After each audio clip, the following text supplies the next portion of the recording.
They say the best revenge is living well. For decades, I believed that. I built a career, a family, and a fortress of stability far away from the rotting foundation of my childhood. I had survived my father's abandonment, clawed my way through college sleeping in the backseat of my car, and emerged unscathed. But sometimes, the universe doesn't just want you to live well. Sometimes it hands you a sledgehammer, points to the very people who broke you, and whispers, swing. This isn't a story about forgiveness. It's a masterclass in the serendipity of vengeance, a 72-hour descent into scorched-earth retribution that began 31 years ago and ended with me legally, systematically, and mercilessly dismantling the lives of the people who threw me away. In the sweltering summer of 1990, just as I was finishing middle school, my father, Bramwell, met his third wife at the only gas station in our claustrophobic, landlocked town. Her name was Eudora. Within months, he abandoned my sister and me in a damp basement apartment, moving on to a derelict, non-functioning houseboat to play family with Eudora and her son, Jory, a boy exactly my age. We lived on the $40 he'd occasionally toss my way until the state intervened. Not long after their wedding, Eudora called to tell me my father's brain tumor had returned, a complete fabrication, and that he couldn't bear the stress of looking at his real daughters. He only wanted Eudora and his shiny new stepson, Jory. That phone call severed the last frayed thread of my childhood. I walked away, went no contact, and spent the next 3 decades building a life of my own. Then came the phone call.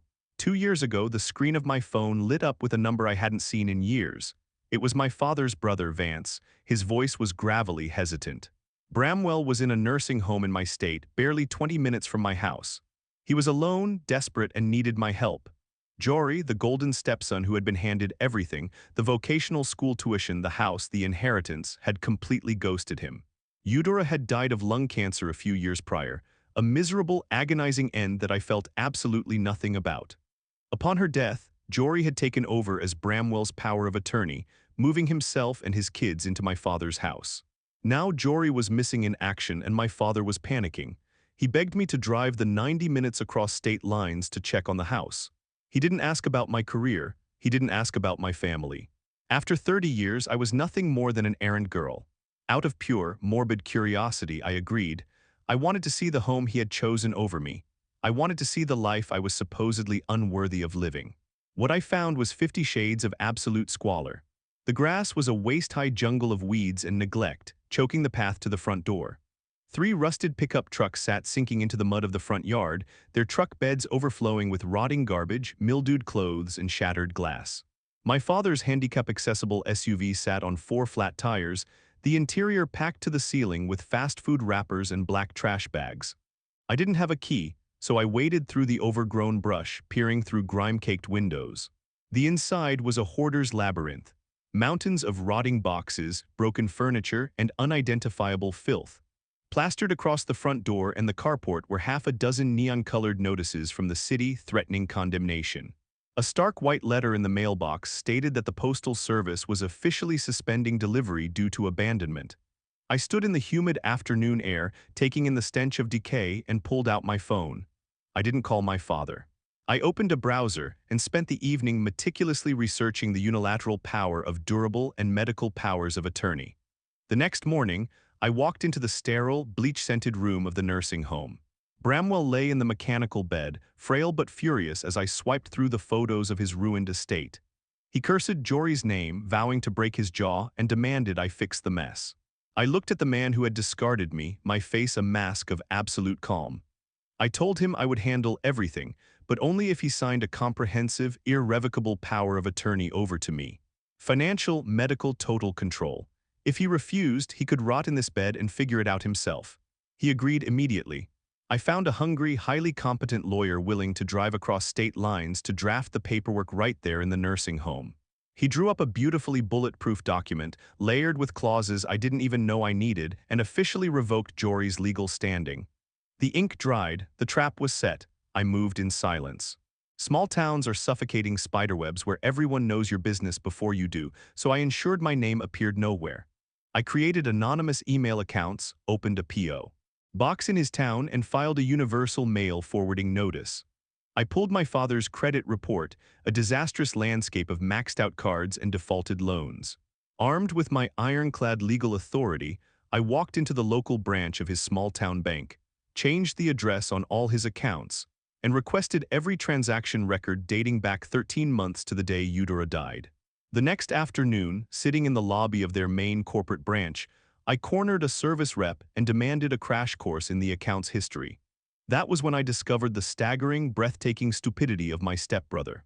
My father received about $5,000 a month in disability and Social Security. Twice a week, for 13 consecutive months, Jory had walked into a branch and withdrawn cash. Not a portion, all of it. And every single time, as the acting power of attorney, he was legally required to sign a notarized form stating he was acting in the fiduciary interest of his principal.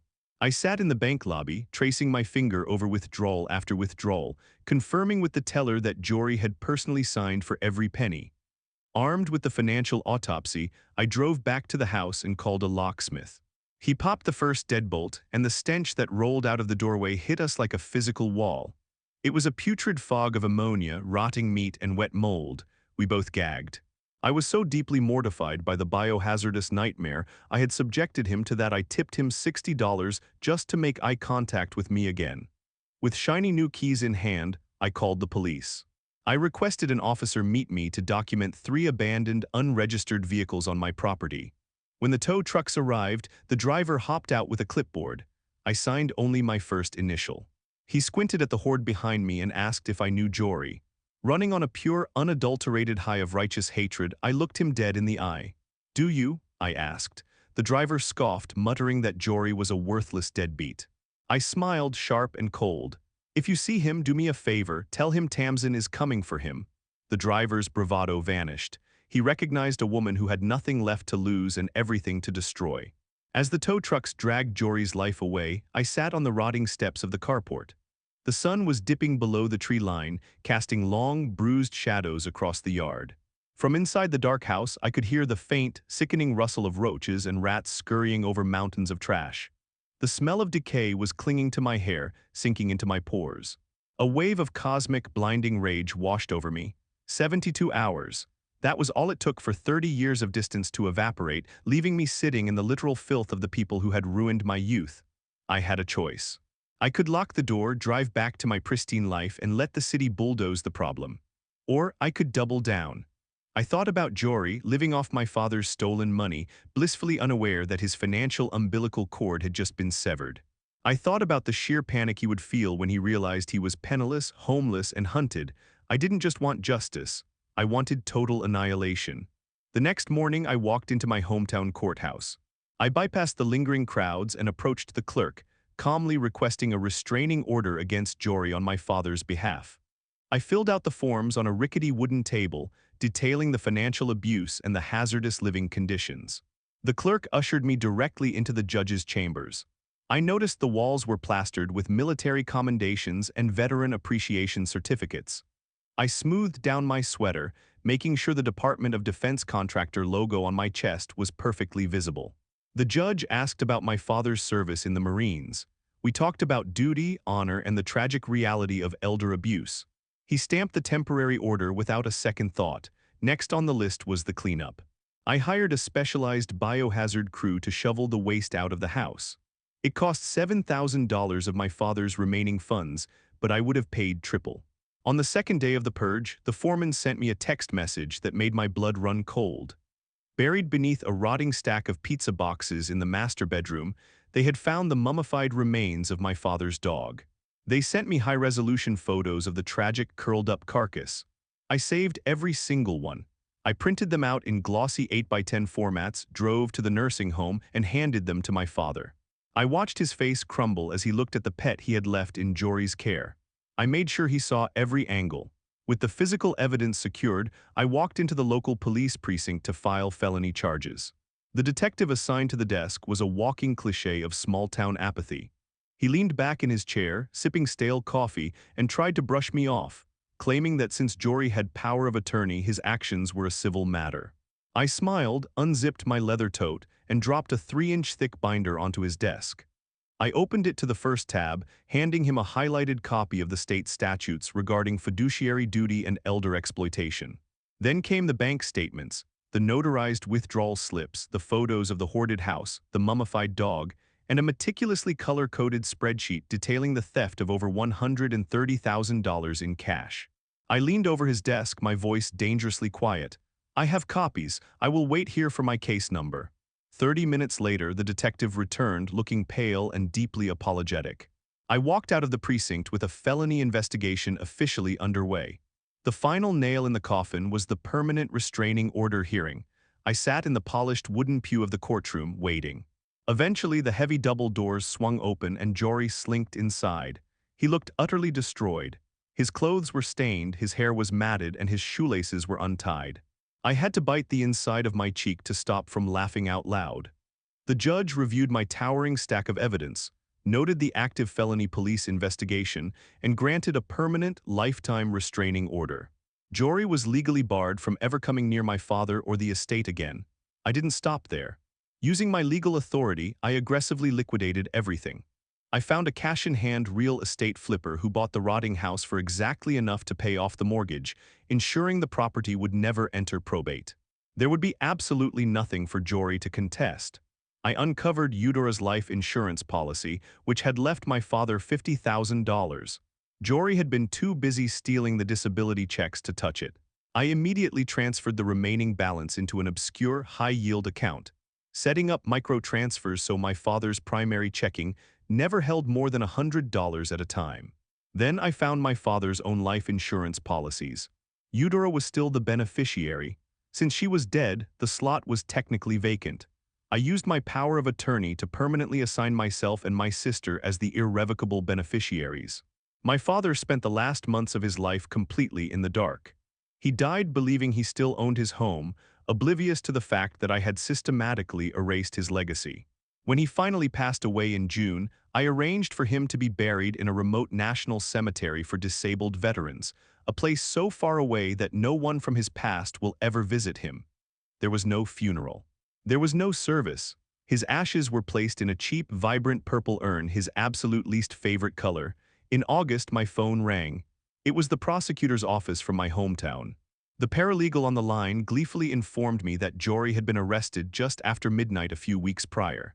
He had been arraigned on felony elder abuse charges and was currently sitting in a concrete cell, unable to post bail. He is facing up to 10 years in federal prison. The trial might take years to commence, leaving him to rot in the agonizing purgatory of the justice system. He lost his children to the state. He lost his free house. He lost his stolen income. His credit is annihilated, ensuring he will never secure a decent job or a lease again. Revenge isn't just a dish best served cold. Sometimes it's a meticulously audited spreadsheet, a stack of court orders, and the quiet click of a padlock snapping shut on a 30-year grudge. If there's a lesson to be learned here, it's that living well is a great baseline, but knowing your local fiduciary statutes is a superpower. Never underestimate the destructive capability of a daughter who learned how to survive the cold, and never, ever leave a paper trail.